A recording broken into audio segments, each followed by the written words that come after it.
Isaiah 9:6. And they say it's talking about Jesus. To us, child is born. To us, the son is given. Past, isn't it? Given is past. Isaiah is talking. But what they say? It's talking about Jesus. Which happened nearly 800 years after Isaiah.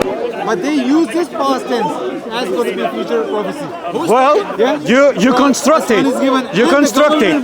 Now use Hebrew, construct Hebrew, and you yourselves. Tell me, this is the past tense. No, but it says about Jesus.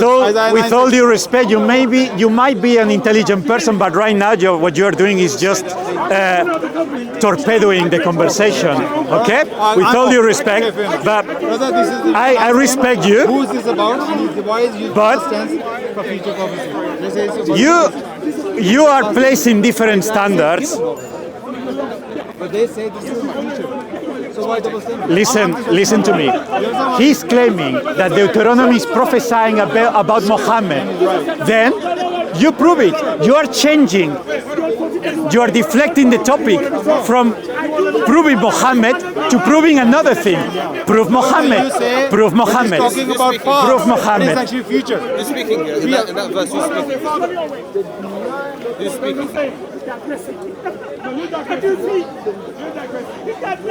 I'm only saying that Isaiah 9:6 is talking about the past. Isaiah saying it's given. But they say it's about Jesus, and God can talk about past, but it's the future. So same thing with Deuteronomy 33:2 is talking about the Paran. It's talking about the past, but why can't that be future as well? Because he said that's the past, has to be past. Then Isaiah 9:6 has to be past. Okay, but then you construct your case. Use Deuteronomy 33 verse 2 to say that one part is referring to the past, another part is referring to the future, when the whole verse is using the past tense. You make the case, because you are the ones who want to prove Muhammad from this text. So it is your responsibility. What we're saying, when God talks, in God, past, present and future is right in front of him. So he talks that he's already given. He's already done that.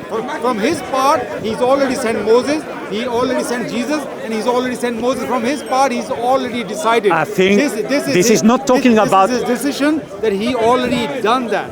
So this is even the past, even the future, but he's already decided it. Wait a moment.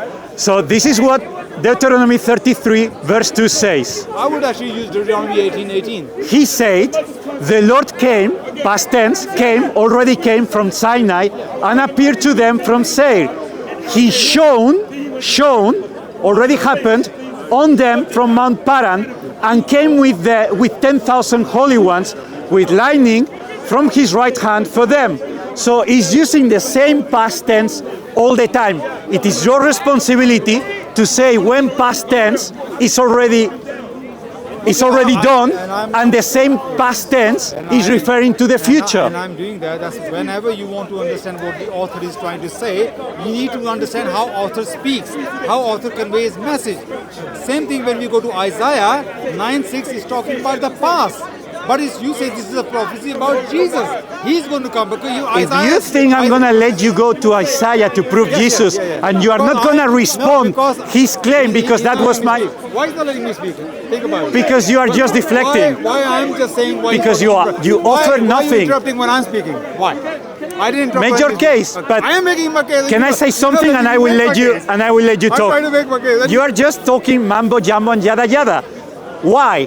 Because you are saying that this verse, according to you... This guy likes the sound of his voice. I think he got my message, but he doesn't want me to say, so people will understand. Because you are offering nothing. You are saying that because God sees the past, the present, and the future as one thing, then so you can interpret whatever you want when he uses past tense. Let's say for the sake this is history. He's saying he came. Hello, mumble jumble. Can I speak now? Okay. Look, you says, let's say for the sake of argument, Deuteronomy 33:2 is past. Now Isaiah 9:6 has to be past as well, because God is speaking in the past. Do not ever claim that Isaiah 9:6 talking about Jesus, because even the Jews, the rabbis, they say this is not talking about Jesus. It's talking about King Hezekiah, who was already born in the time of Isaiah. So do not ever say that to us a child is born. Isaiah saying 800 years before Jesus. To us a son is given, and the government will be upon his shoulder. and his name will be called Wonderful Counselor, Mighty God, Everlasting Father, Prince of Peace. So you said this is Jesus, but he says he's already given, he's already born. So do not ever claim pass into the future because you say that. Let's say Deuteronomy 33:2 is not talking about Muhammad. So this is not talking about Jesus. Do you get that? Do you get that? Sir, have you made your case? I did. Yeah. Do you know what you are doing? Instead of proving Muhammad from Deuteronomy 33 verse 2, because you can't prove his case, you are now going to Isaiah.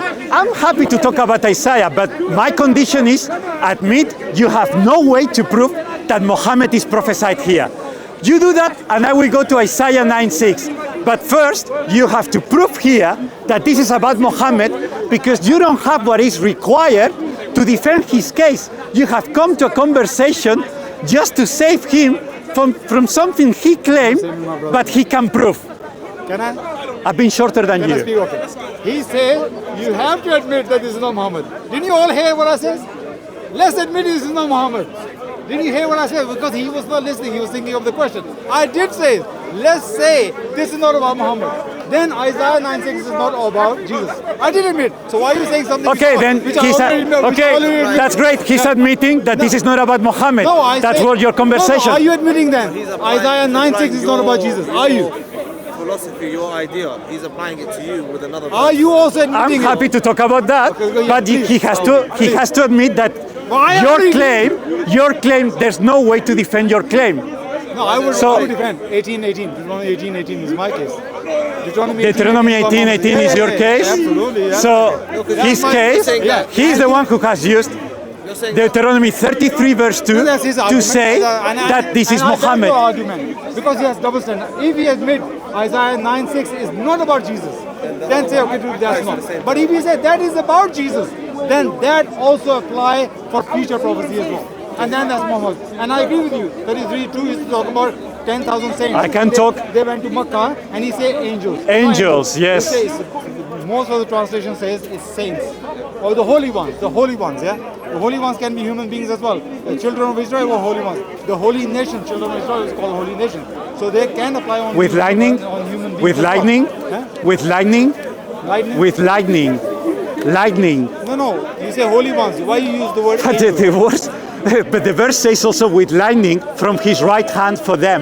Lightning, yeah, the Quran. Okay, prove it. Prove it that happened. That in Mecca, God appeared with Moses, 10,000 people with lightning from his right hand. That's your claim. That's your claim. And the only thing you are offering me is that Isaiah 9:6 doesn't support my case. Go on, support it. Tell me that it is you. He has used Deuteronomy 33 verse 2 to support that. I say, let's say for the sake of argument, that's not about Muhammad. Then that's all. Then that's all. Now you prove that Jesus, this is Isaiah 9:6 is about Jesus. Go on. Go on. Historically, we have an event proven that something like that took place. There was a war that took place. 10,000. He marched over with 10,000. 10,000 holy. With lightning? With lightning? Yeah, with lightning. So God appeared with lightning from his right hand. What lightning is talking about? Show me where in the Quran says that where is the lightning? God appeared in Mecca and people could see him because they saw lightning bolts from his right hand. Where is the lightning bolt? In Deuteronomy 33 verse 2. Flaming fire at his right hand. Where is the lightning? Why is changing flaming fire into lightning? Why? Then you're going to say a hurricane and tornadoes. What are you talking about? You see, there was Christians do. What's obscure from his right hand? No, all Christians, deceptive ones. Why is there lightning? Where is the fire? Flaming fire. The Quran is the word of God. The word of God. Don't you believe when let's say fire. Let's say fire. Okay. Let's say fire. Prove me fire. This is just the talk. What do you call it? It's not paraphrase. It's just like what's the word I'm looking for? When you say something, but you try to convey the message. Like Metaphor. The word of God. Metaphor. Yeah. It's a metaphor is used. It's not. He's really holding flaming fire. It's not that. It's not literal. I'm not going to take every Okay, then 10,000 holy saints is a metaphor too. He has a Quran with him. He has 10,000 companions with him, taking and Paran. Paran, which is in Arabia. He fits so much with him. But let's say we say it's not him. then use the same, apply the same on Isaiah 9:6. Never, ever, ever claim Isaiah 9:6 is about Jesus, because Isaiah is talking about the past. He's given, he's born, and he will be this, and he will be that. And rabbis are saying that. He's talking about King Hezekiah, who is one of the greatest kings of Israel ever seen. So he's talking about King Hezekiah, who's very close to God. He prayed, and the angel of the Lord came and killed 170,000 people who came to destroy Jerusalem, Israel. So Hezekiah, they say, is talking about King Hezekiah, who was already born in the time of Isaiah. But if you think that I'm going to let you go to another topic and you are not going to answer for Deuteronomy 33 verse 2, I gave you the reasons why I believe that. but the more we talk about 33 I'm talking about verse 2, Isaiah 9:6. Be consistent and prove that that's Jesus. You can never. how dare you call me consistent? By your principle, you How can never. dare you call me consistent when I'm showing you? Inconsistent. No. You're inconsistent. I'm consistent. You are I inconsistent. didn't call you consistent. So why you say I call you consistent? No, I'm going to let you know why you are not consistent. It's because I'm telling you that Deuteronomy 33 verse 2 is using the same past tense for events where God appeared to people. God appeared to people. Then you are saying that in the very same verse, the past tense is referring to past, but then in some phrases, that very same past tense is referring to future. That's what you are saying. That's what you are saying. And then you use the word metaphor. You use the word metaphor when I tell you, when I tell you to be consistent, to be consistent. He will be exposed in camera that he's inconsistent. Because he's talking about. I know that you can do taquilla fried chicken and you don't care, but I'm telling you that that's talking about a historical event. Now, when I demanded you to show me where in the Quranic narrative God appeared, I don't know what your name is. it doesn't matter. I don't want to tell you my name. Mr. who called me mumble jumble. He Did that offend you? Did that offend you? I'm laughing. Of course not. Okay. Nothing I said, okay. Even you Yeah. talk. If that's a problem with you, I can promise you not to tell you that anymore. You call me mumble jumble, didn't you? Well, what is mumble? I say that you said mambo jumbo. He said this he's talking mumble jumble. Yeah. I'm talking. You want me not to use that phrase? I won't use that phrase anymore. It's okay. Doesn't make no difference. I have a very thick skin. I come to Speaker's Corner for a long time. I've got a lot of thick skin.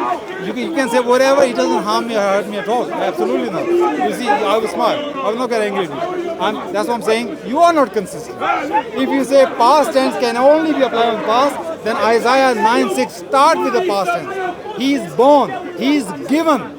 So you say he's talking about Jesus. So you cannot apply the principle. This past I tense told means you. future. I told and that you. past tense means One future. case Yes, is sir. for Isaiah. Sorry. So just a moment. One case is for Isaiah 9:6, which, by the way, you should prove that he's talking about mighty God. Is Hezekiah mighty God? That's silly. To be honest, that's silly. But I know the past tense of Isaiah 9:6. But it's just to let you know, they are claiming that Deuteronomy 33 verse 2 is talking about Muhammad. But Deuteronomy 33 verse 2 is prior to the coming of Muhammad and is talking about the past. He's using the past tense. So, you have to prove when, We already admit that. because you are not proving I it. already admitted. He just told No. Say that's past. It's not about Muhammad. I said it many times. Let me ask you But I something. said It's not about Muhammad.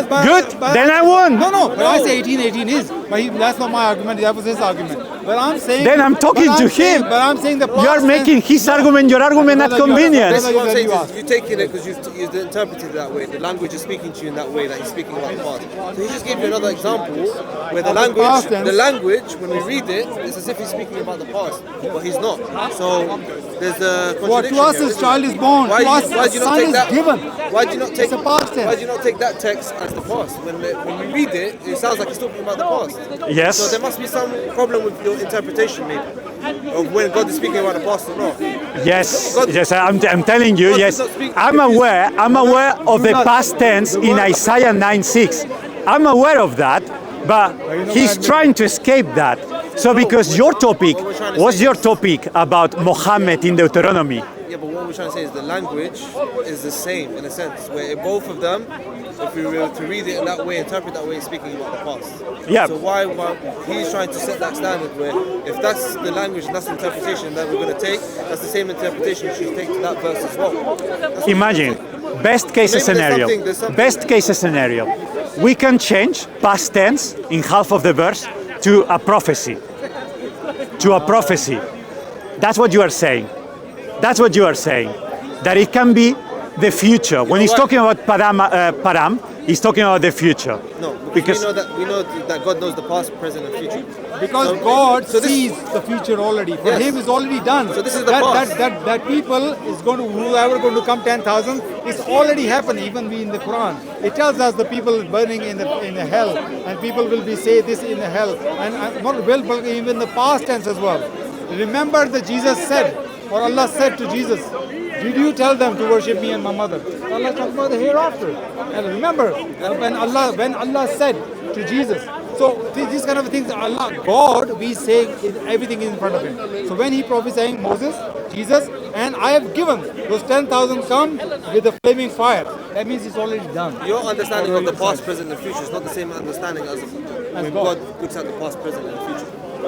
Yeah, but I get that God is outside time. But Deuteronomy 33 verse 2 is talking about God coming, entering into creation, because he says he came, which is even against your theology. Do you believe that God can enter creation? Because he's saying God came.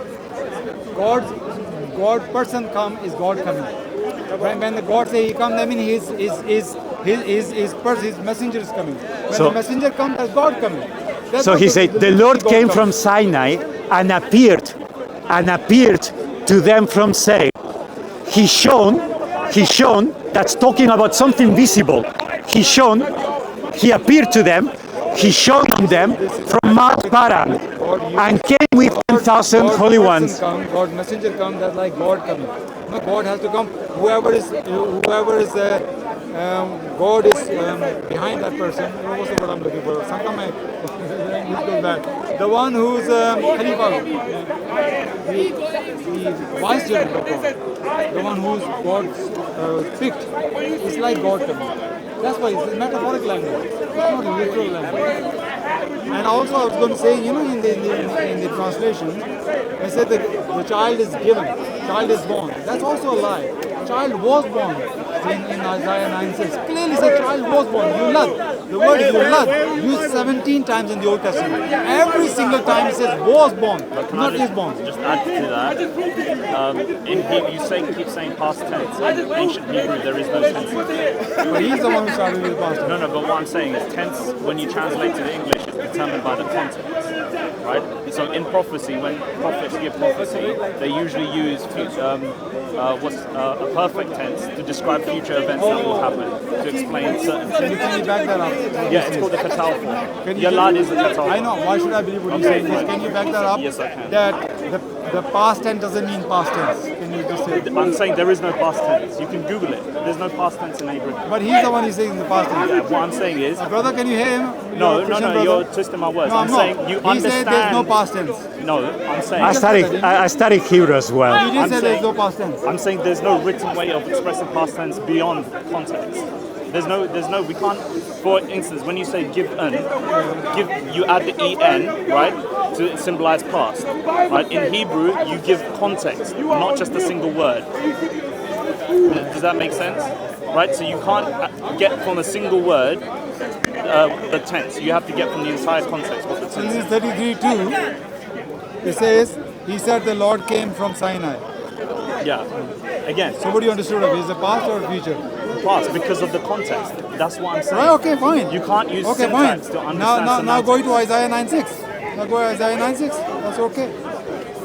No worries. That's past. I agree already. Let's say that's past. Now go Isaiah 9:6. What was? Child was born.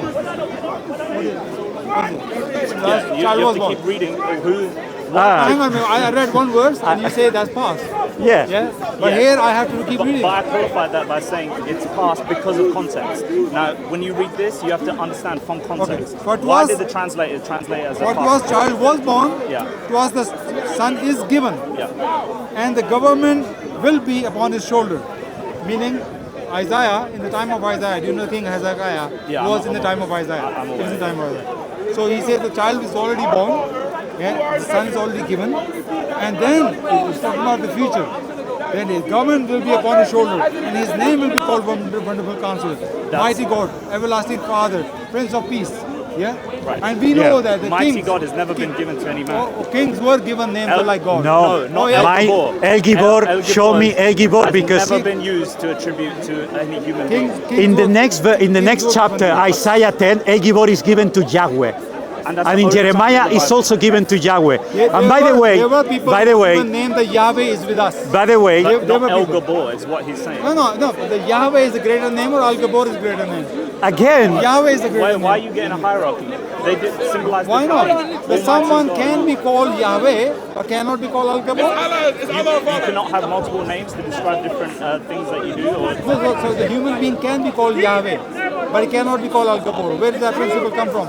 wait, you can't have multiple names. Is that what you're saying? well, if you use the Bible and the Bible is no, not that's what using I'm saying. El-Gibbor Said to kings another have given person, titles, but the king wasn't just called by their title, right?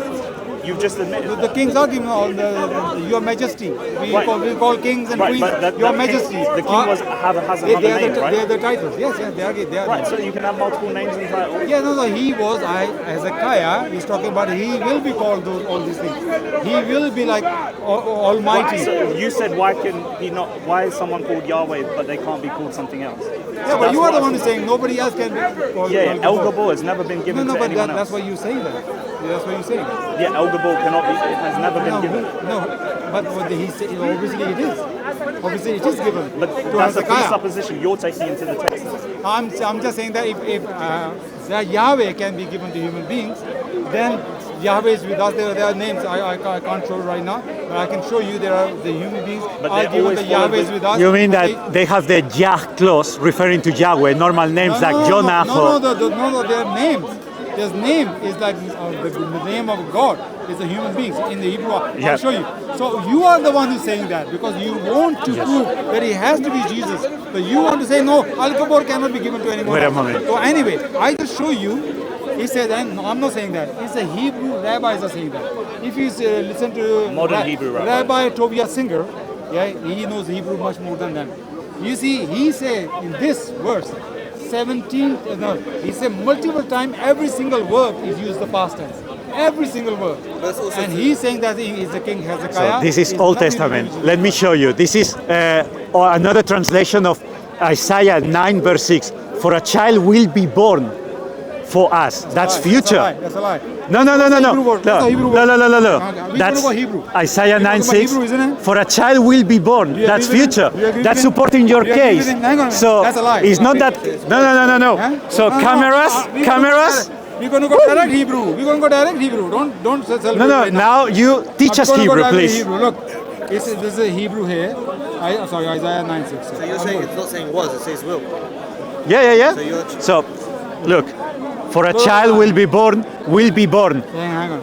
Isaiah 9 6 and the word Holman used is Standard Translation. Yulad. Every single time if you go Yulad is used 17 times. That's not look, what's- hang on. Look, one second, I'm speaking right now. Calm down. Genesis 4:26. What it says? Can I say just Was something born. else and then Born. you speak? Sorry. Look, Genesis 10:21. Children were born. Genesis 10:25. Were born. No, please. Genesis 35:26. It's good to have you. Were born. Every single time Yulad is used is past tense. Look, watch. Look at the corruption here of these people who try to fool You- people. Look. Only Isaiah 9 6 we say will be. Every single Yulad is born. What is it telling you? And he says will be born. Just for the One cameras, word. Holman Christian Standard Bible. Case closed. For a child will be born. These people He are deceiving you. is 17 interrupting. times the word Yulad used. Sorry. Every single My time. friend, past tense, can you come and only read Isaiah. if this is Why only Isaiah 9 6 is referring to the future? A child will be born. It's a prophecy. Is future tense? Is it future tense? will be born for us. Exactly. Every time the Will word be given Yulad to is us. past tense. Yes. Why Isaiah 9 6 is So why only is there will other be? interpretation? Think about it. And that's the last thing I just want to say, and then he can talk. you're saying- So you have You said, lied. The wait a word moment, Yulad, you just lied. no. You just lied. I'm So he's denying that Is this for a child will be born? Look, read seconds here. ago he My believed it to screen. be as My was. screen. took For it a as child will be born. For a child will be Talk about born. Hebrew. Hebrew. What's the But word? you don't know Hebrew, and I studied Hebrew. The interliner. I don't have to be Hebrew scholar to see interliner what the scholars are saying. So, What's the word? and also, What's the let word me in show Hebrew? you. What's As the word? he said, The original language says. I know that is trembling. I know, I smell fear. So he said, Blood is the past. I show you. Every single time is the past tense. Only Isaiah 9:6 future tense. Why? Think about it. 17 times the same word used. Because But- this is a corruption. let me make the case more clear, and then my friend will speak. Sorry. For a child will be born for us, a son will be given to us, and the government will be on his shoulders. He will be named Wonderful Counselor. Wait a moment, don't be afraid. Read. This is the text you are using. Dumb and blind. They will not. The government will be on his shoulder. He will be named Wonderful Counselor, Mighty God, Eternal Father, Prince of Peace. Wait a moment. Prince of Peace. The dominion will be vast, and its prosperity will never end. He reigned on the throne of David and over his kingdom to establish from now and forever. His kingdom will never end. So that cannot happen about Hezekiah because his kingdom finished, came to an end. What link did you get that from? Sorry? What link is that from? That's Isaiah 9:6 verses 9. What website? Sorry, What website is this? What translation? Holman Christian Standard Bible. It's not the only one, but this is a well-known Bible. But a few minutes ago, you accepted that it was. And maybe, so you think the same person did I it? didn't accept. I didn't. It made you. No. He didn't make me. Who is the one who escaped the situation? He tried to save you from the situation you put yourself when you claim that Deuteronomy 33 verse 2 is about Muhammad. So you believe that God always speaks about the past? No, he speaks about the future sometimes. Many times he speaks about the future. But do you not believe in the divine decree of God, where He can speak about the past, in a sense, where He already knows the future? Let's recapitulate. You came saying that Deuteronomy 33 verse 2 is a prophecy about Muhammad. I told you that that prophecy, that verse speaks about the past and speaks about the context of God coming, appearing, coming, shining. So you don't believe in that interpretation He said, you believe in that one? He didn't provide anything. Sorry, what's the interpretation? You don't believe in that interpretation, that translation that He gave you? You believe in that translation that you read out? Are you referring to Isaiah 9 verse 6? Yeah, it was. No, I don't agree. But I know you are an honest man. You try to be honest.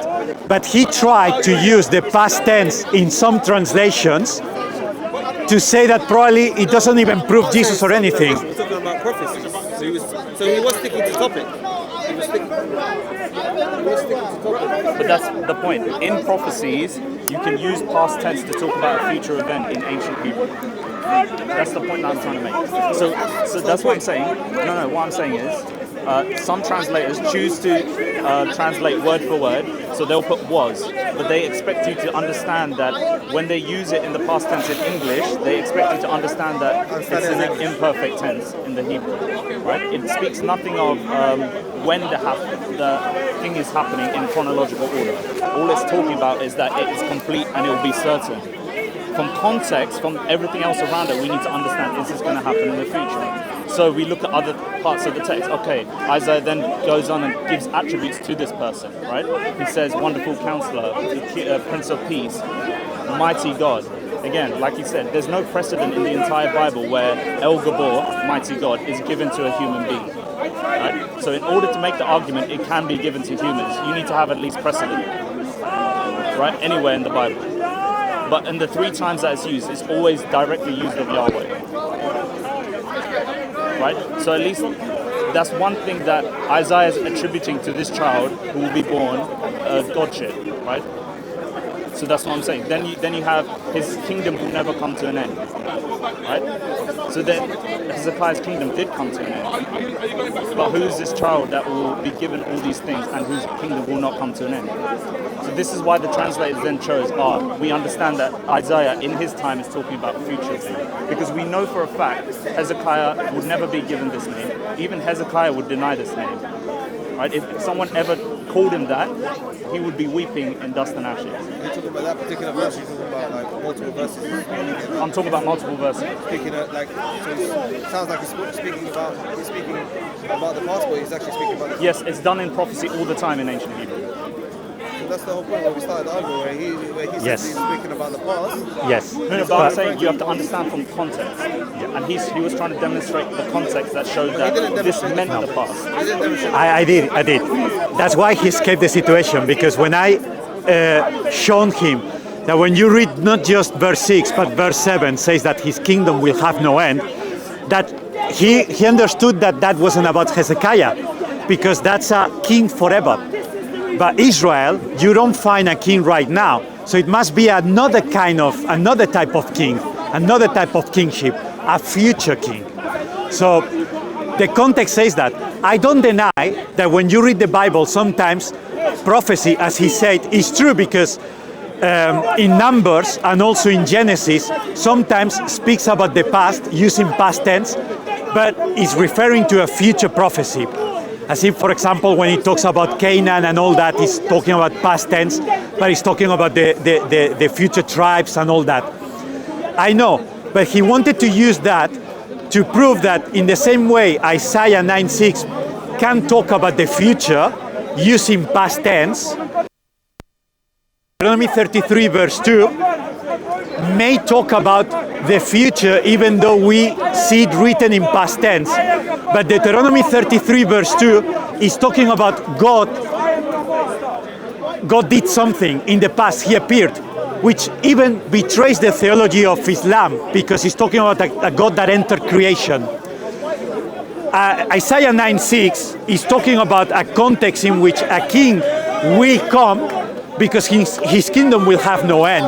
So even the dispute about past tense or future doesn't make any sense, because the proof is that this kind of king is of a different nature. That's my point. I never supported his case. But I know that it's true that we may see some translations past tense, but it's referring to the future. For the reason he said, it is the context, because in Hebrew, and I studied Hebrew 3 years, you don't have, like in English, the clause will or the endings ed to see past and future. You don't know. You don't know. It is the context which gives you that understanding. We can talk next week. What's your name? Mo. Mo. That's me. Manuel. What's your name? Manuel. Manuel. Obed. It's nice to meet you guys. All the best. Take care. Take care. Thank you. That's it? All right, Manuel, so do a Yeah. wrap. Yeah. Stand here, bro. Stand here. Bro. Yeah. Thank you. Okay, sorry. Right, so, yeah, what about the... Manuel? Summary. I debated a Muslim guy. We debated on the prophecies about Muhammad in the Bible, in Deuteronomy. I showed him that according to Deuteronomy 18 verse 15, it cannot be about Muhammad, because a prophet like me means to be a Jew, to have direct contact with God, and to perform public miracles. That's not Muhammad. Then a guy came, interrupted the conversation, and because the other Muslim guy that was a very kind guy, he said that Deuteronomy 33 verse 2 talks about Mount Paran, which is a prophecy in Arabia, but is written in past tense. Then a guy interrupted saying that, Isaiah 9:6 is also in past tense. And then a friend of mine, another guy came saying that past tense can refer to future according to Isaiah. I didn't want him to deflect topic and go to Isaiah without proving Deuteronomy 33 verse 2. But anyway, I've shown him, as my friend told him, that there is no past tense or future tense in Hebrew. It's context which gives you which tense is referring to. And Isaiah 9:6 is referring to the future, because even the Holman Bible translates Isaiah 9:6 as a future event. A child will be born. When I say that, he trembled.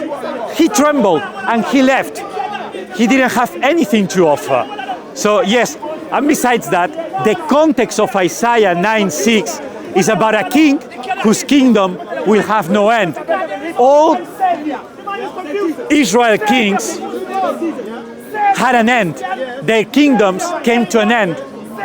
Therefore, Isaiah 9, 6, and 7 must refer to a king of another nature, of a different category. That's all. Thank you.